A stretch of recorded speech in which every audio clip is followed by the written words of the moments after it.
Ahora, me quedan 10 minutos, no estaba seguro de poder llegar a este momento.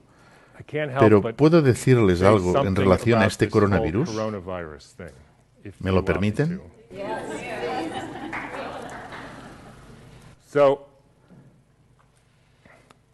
Repito, cuando conozcan la obra de Rudolf Steiner tendrán la respuesta al test, pero necesitan calcular los detalles. En 1918, después de la gran pandemia de la gripe española de 1918, se preguntó a Steiner a qué se había debido aquello. Y él contestó, los virus son simplemente la excreción de una célula intoxicada. Los virus son trozos de ADN o de ARN o de alguna otra proteína que se han expulsado de la célula. Se manifiestan cuando la célula está envenenada. No son la causa de nada. Y la primera manera que se me ocurre de animarles para que reflexionen sobre esto es que imaginen que son especialistas en delfines, ¿de acuerdo? Y que han estudiado los delfines del círculo polar desde hace cientos de años, o por lo menos durante un largo periodo de tiempo, y los delfines están bien. Luego, de repente les llaman, Carlos, casi todos los delfines están muriendo en el círculo ártico. ¿Podrías venir a investigarlo? ¿De acuerdo? Y solo pueden ustedes plantear una pregunta. Levanten las manos para indicarlo. ¿Cuántos de ustedes responderían, quiero estudiar al delfín para ver su genoma? Nadie, porque es una estupidez. ¿Cuántos de entre ustedes dirían, quiero verificar si este o aquel delfín es portador de un virus que sería contagioso y que se transmite a los demás delfines enfermándolos? Aquel amigo. ¿Cuántos de entre ustedes dirían, ¿no será que están envenenando el agua? Como con el Exxon Valdez. ¿Nadie? Todos. Porque eso es lo que ocurre.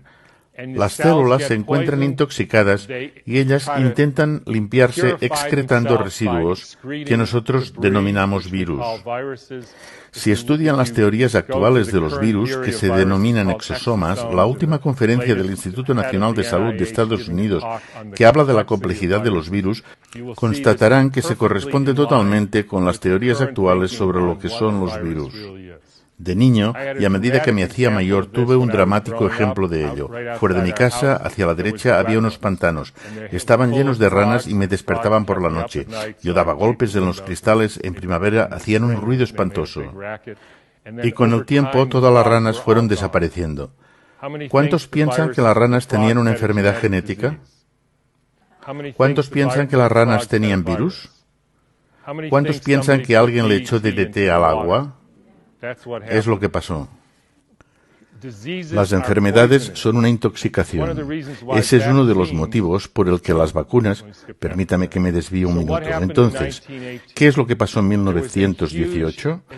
Cada pandemia de estos últimos 150 años se corresponde a un salto cuántico en la electrificación de la Tierra.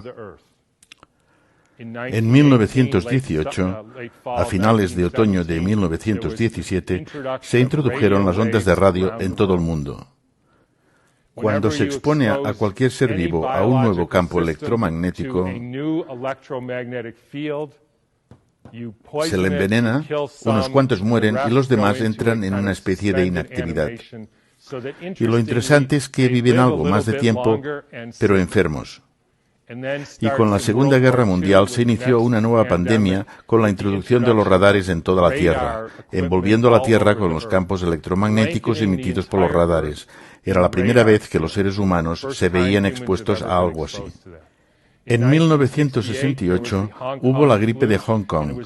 Era la primera vez que la capa protectora del cinturón de Van Allen, cuya función es la de integrar los rayos cósmicos procedentes del Sol, de la Luna, de Júpiter, etc., de integrar todo eso y distribuirlo a todos los seres vivos terrestres.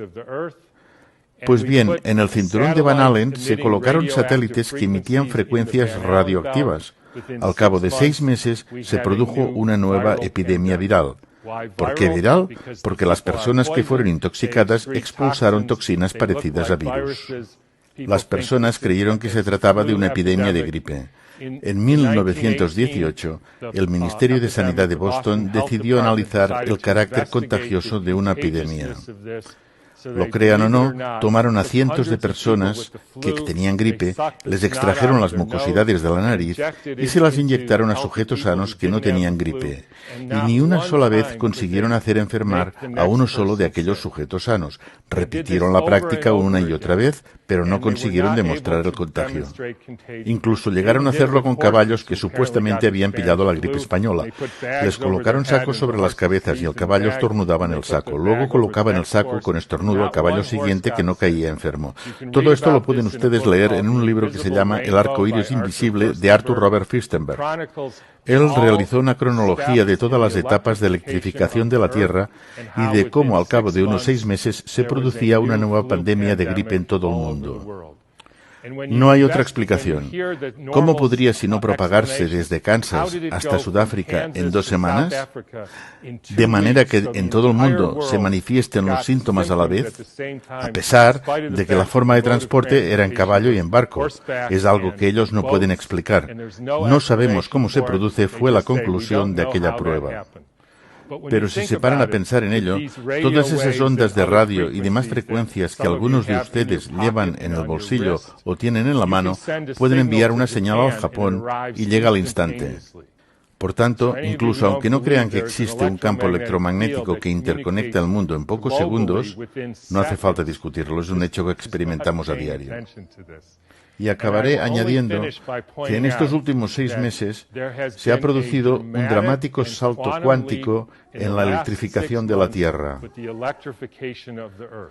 Estoy seguro de que muchos de ustedes saben de qué se trata. Se llama 5G. Habrá unos 20.000 satélites que están emitiendo radiaciones, como las radiaciones que se emiten dentro de sus bolsillos o en sus manos y que ustedes están utilizando continuamente.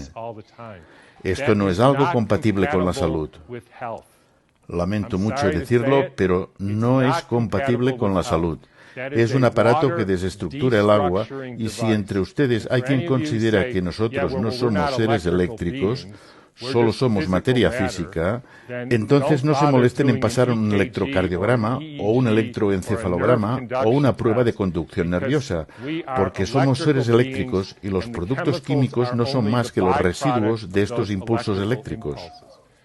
Y para finalizar, una adivinanza. ¿Dónde se encuentra la primera ciudad del mundo totalmente cubierta por la 5G? Exactamente, en Wuhan.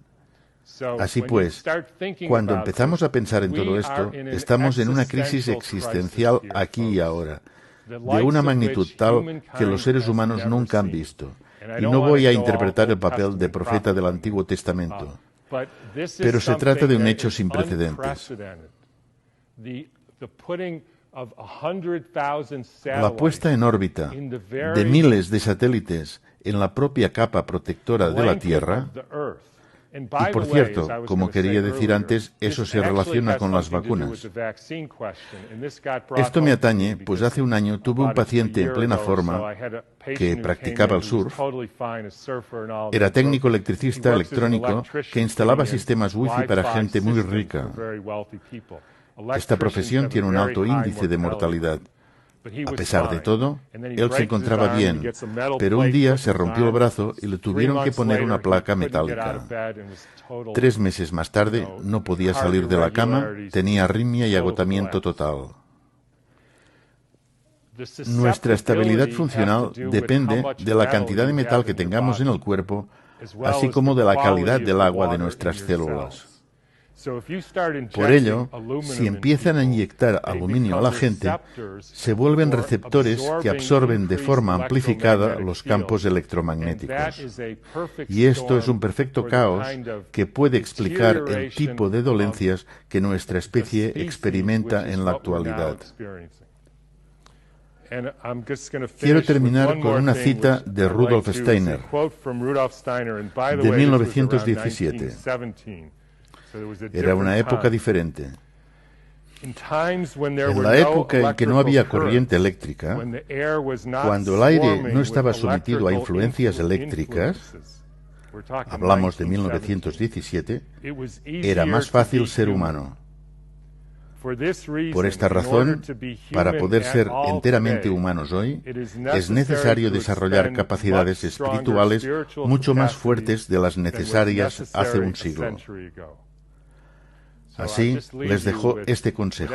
Hagan lo posible por desarrollar sus capacidades espirituales, pues es verdaderamente difícil ser un ser humano en nuestros días. Gracias por escuchar.